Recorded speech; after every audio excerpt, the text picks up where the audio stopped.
Le clan Mandela, en proie à une querelle sur le lieu de l'enterrement du leader de la lutte anti-apartheid ici à Kounou, où Mandela a grandi, était enterré 3 de ses enfants jusqu'à il y a 2 ans.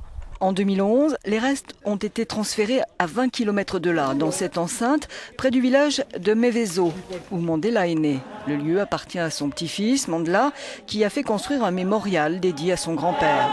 Mandla est le fils de Makkato, l'un des 3 enfants décédés de Mandela, mort du sida en 2005. C'est lui qui a transféré les corps ici. Il explique que sa tante, Makaziwe, lui a demandé de ramener les dépouilles et de les enterrer dans un lieu secret à Kounou, où elle prépare une tombe pour son grand-père. Comme ce n'était pas une instruction venant de mon grand-père, dit-il, je n'ai pas obtempéré.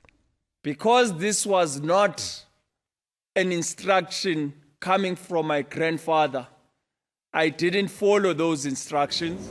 La tante de Mandla, qui est la fille aînée de Nelson Mandela, a donc porté avec 14 autres membres de la famille l'affaire devant les tribunaux. Cette partie de la famille considère illégal le transfert des 3 dépouilles. Le 3 juillet, le juge de la cour régionale de Mthatha, à 700 km au sud de Johannesburg, leur a donné raison et a ordonné le retour immédiat des dépouilles à Kounou. Quelques heures plus tard, l'ordre du juge était exécuté. La grille de l'enceinte appartenant à Mandla était ouverte de force pour procéder à l'exhumation des restes en présence de Makaziwe. Le lendemain, le fourgon funèbre a ramené les 3 dépouilles à leur lieu de sépulture original dans le village de Kounou. Ici, cette dispute de famille qui finit dans les tribunaux a beaucoup choqué. Car selon les rites traditionnels, elle perturbe l'esprit des morts. C'est ce qu'explique ce guérisseur. S'il y a l'harmonie dans la famille, dit-il, ça signifie qu'il y a également l'harmonie dans le monde des esprits. Mais s'il y a effectivement des désaccords chez les vivants, alors il y a aussi des problèmes dans le monde des esprits.